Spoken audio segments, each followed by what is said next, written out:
इस बात का अंदाजा सबको था कि कोर्ट से पेश होने का वादा करने के बाद भी अरविंद केजरीवाल अदालत में हाजिर नहीं होंगे और इससे बचने का कोई नया रास्ता तलाश लेंगे, और हुआ भी वही। अरविंद केजरीवाल निचली अदालत के समन के खिलाफ सेशन कोर्ट चले गए और कोर्ट के समन पर रोक लगाने की मांग कर डाली। केजरीवाल के वकील ने कहा कि अगर रोक नहीं लगा सकते तो सिर्फ एक दिन यानी 16 मार्च तक की मोहलत दे दीजिए। सवाल यह है कि केजरीवाल 16 मार्च को क्यों नहीं हाजिर होना चाहते।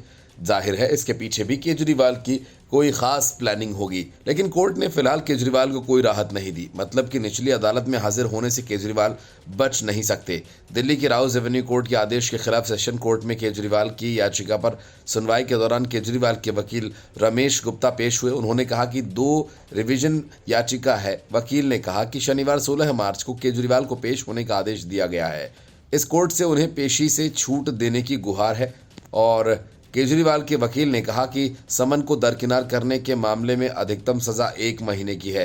इसके बाद जब कोर्ट ने ईडी से इस पर अपना पक्ष रखने को कहा तो केंद्रीय एजेंसी ने केजरीवाल की याचिका पर जवाब दाखिल करने का समय मांगा है। केजरीवाल के वकील ने कहा कि जब तक अदालत में मामले की सुनवाई चल रही है, निचली अदालत में चल रही सुनवाई पर अंतरिम रोक लगाई जाए। रमेश गुप्ता ने कहा कि इस मामले में समन की अवहेलना पर जो सजा हो सकती है वो अधिकतम 1 महीने की है। हम सिर्फ शनिवार को पेशी से छूट मांग कर रहे हैं। कोर्ट में पेश हुए additional solicitor general SV. Raju ने इस दलील का विरोध किया।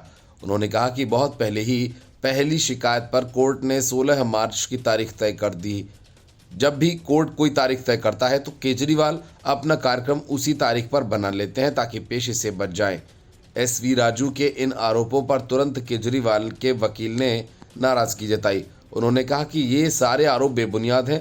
केजरीवाल के वकील ने कहा कि सिर्फ 2 व्यक्ति ही शिकायत दर्ज करा सकते हैं, एक संबंधित अधिकारी या उसका वरिष्ठ अधिकारी।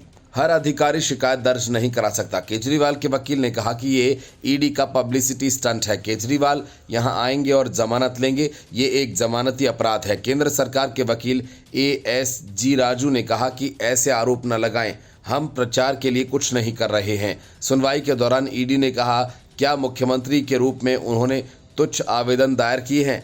ईडी के सामने पेश होने के पहले केजरीवाल कोई ना कोई प्रोग्राम तय कर लेते हैं और अब वे कह रहे हैं कि समन पर पेश नहीं होने के लिए मैं तुच्छ आवेदन दाखिल करता हूं।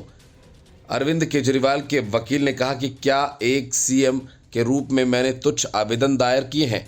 ईडी ने उसके समन को नज़रअंदाज करने पर निचली अदालत का रुख किया था, जिसके बाद केजरीवाल को 16 मार्च को पेश होने के लिए समन जारी किया गया।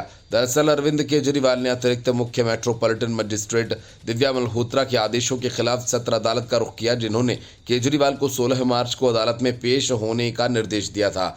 ईडी ने मजिस्ट्रेट अदालत के समक्ष 2 शिकायतें दायर कर मामले में केजरीवाल को जारी किए गए कई समन को नज़रअंदाज करने के लिए उनके खिलाफ मुकदमा चलाने की मांग की थी। ईडी ने कहा कि नई शिकायत आम आदमी पार्टी के राष्ट्रीय संयोजक की ओर से धन शोधन निवारण अधिनियम यानी पीएमएलए की धारा 50 के तहत संघीय जांच एजेंसी द्वारा भेजे गए समन संख्या 4 से 8 का समन नहीं करने के संबंध में है। इससे पहले ईडी ने अब खत्म हो चुके दिल्ली आबकारी नीति से जुड़े धन शोधन मामले में पहले 3 समन पर अमल नहीं करने के लिए मजिस्ट्रेट अदालत में अर्जी दायर कर उन पर मुकदमा चलाने की मांग की थी। एसीएमएम मल्होत्रा की अदालत ने मामले को अन्य शिकायत के साथ 16 मार्च को सुनवाई के लिए सूचीबद्ध किया। ईडी ने कहा कि केजरीवाल अब तक एजेंसी द्वारा जारी किए गए 8 समन को नजरअंदाज कर चुके हैं।